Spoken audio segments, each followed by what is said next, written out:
আমি একটা কথাই বলতে চাই, দেখেন আমার কি অপরাধ ছিল, আমার বাচ্চার কি অপরাধ ছিল, যেটা নির্দোষ লোক হয়েও আমার 1 মাসের বাচ্চা সন্তান নিয়ে আমার বাচ্চা কত কষ্ট করেছে প্রেস ক্লাবে। আপনার লড়াইটা তো হচ্ছে দীর্ঘ প্রায় 4.5 বছরের। তো এই 4.5 বছর আপনার চাকরি ছিল না, আপনার ছোট্ট একটা শিশু সন্তান ছিল, আমরা যেমনটি দেখেছি সেই শিশু সন্তান নিয়ে আপনাকে লড়াই করতে হয়েছে। এই সময়টা আসলে আপনার কেমন গেছে, বা এই সময়টা আপনার কতটা সংগ্রামের মধ্য দিয়ে গেছে, কতটা কষ্ট সহ্য করতে হয়েছে যদি একটু জানাতেন। আসলে মূলত আমার যখন বাচ্চা 1 মাসের হয়, বাচ্চা হওয়ার পরেই আমার চাকরি চলে যায়। তাই চাকরি চলে যাওয়ার পরে আমি রিক্সা চালাইছি, আমি রাজমিস্ত্রির কাজও করা লাগছে, আমার বাচ্চার দুধের জন্য আমাকে অনেক সংগ্রাম করা লাগছে। এবং আসলে মূলত আমি অনেক কষ্ট করছি, এখনও করতেছি। আমি বর্তমানে একজনের ড্রাইভিং করতেছি ঢাকাতে। তবে আমি কখনো ভাবি নাই যে আমাকে এইভাবে পথে বসে যেতে হবে, এবং পদে পদে আমাকে অপমান অপদস্থ হতে হয়েছে।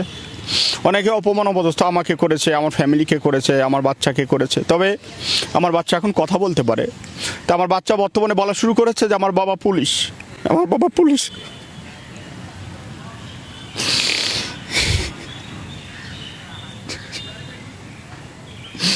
তো আমি একটা কথাই বলতে চাই, দেখেন আমার কি অপরাধ ছিল, আমার বাচ্চার কি অপরাধ ছিল, যেটা নির্দোষ লোক হয়েও আমার 1 মাসের বাচ্চা সন্তান নিয়ে আমার বাচ্চা কত কষ্ট করেছে প্রেস ক্লাবে।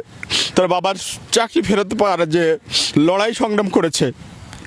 আমি সরকারের কাছে দাবি জানাই যে দেখেন, একটা নবজাত সন্তান, তার কি ভূমিকা, সে জন্মের পরেই বাবা মার আনন্দ থাকবে, আদরে থাকবে, সে তার বাবার চাকরি ফেরতের জন্যও রোডে বসেছে।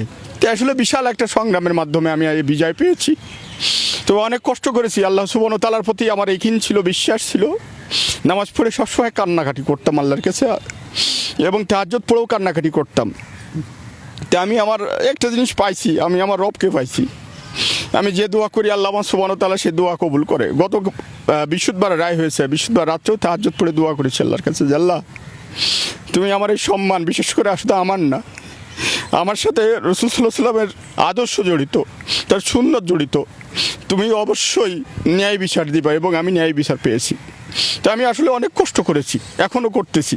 একটা পাবলিক গাড়ি চালাইতেছি, তা বাংলাদেশ পুলিশের একটা সদস্য হয়ে যে রাজমিস্ত্রি কাজ করা, ভ্যান চালানো বা কাউকে ড্রাইভিং করা পার্সোনালভাবে একটা বিশাল লজ্জার বিষয়। তা আমি অনেক কষ্টর ফসলই আল্লাহ সুবহানাহু ওয়া তাআলা আমাকে দিয়েছে। এবং এই রায়ের মাধ্যমে বাংলাদেশ পুলিশের ভাবমূর্তি ফিরে পেয়েছে এবং সরকারেরও ভাবমূর্তি উজ্জ্বল হচ্ছে। তবে আমি আবার আপনাদের মাধ্যমে মাননীয় প্রধানমন্ত্রীর সাক্ষাৎ কামনা করতেছি। আমি আমার দুঃখ দুর্দশার কথা আমি মাননীয় প্রধানমন্ত্রীর কাছে আপনাদের মাধ্যমে তুলে ধরতে চাচ্ছি। আসলে আমার এই রায়টার মাধ্যমে বর্তমান সরকারের আমি ফেসবুকে দেখতেছি বিভিন্ন লোক সাধুবাদ জানাচ্ছে এবং সরকারকে প্রশংসা করতেছে যে সরকারের একটা যুগ উপযোগী সিদ্ধান্ত। কারণ একটা মজলুম এবং মিথ্যা অভিযোগের কারণে যে চাকরিটা গিয়েছে, এই চাকরিটা ফেরত দেওয়াতে সরকার এবং মাননীয় প্রধানমন্ত্রীকে অনেকেই অভিনন্দন জানাচ্ছে। তা আসলে এতে সরকারেরও ভাবমূর্তি ফিরে পেয়েছে এবং সেই সাথে আমার পুলিশ বাহিনীর উপরে যে কালিমা লেপন করা হয়েছিল, এটাও বাংলাদেশ পুলিশ বাহিনী আবার তাদের সুসম্মানে ফিরে পাবে বিদায় আমার আত্মবিশ্বাস। এবং মাননীয় আইজি স্যারের দৃষ্টি আকর্ষণ করব যে আমি আগেও বলেছি যে আমি নিরপরাধ ছিলাম, আমি নির্দোষ ছিলাম, কিন্তু আসলে দুঃখ একটাই, বাংলাদেশ পুলিশকে পদে পদে এই যে ক্ষতিগ্রস্ত করা হলো, এর বিচার আমি চাচ্ছি। এবং আমার এই রায়ের মাধ্যমে বাংলাদেশ পুলিশ বাহিনীর যে ভাবমূর্তি ফিরে পাচ্ছে, এটা প্রমাণ হচ্ছে এবং সরকারেরও ভাবমূর্তি ফিরে পাচ্ছে ইনশাল্লাহ।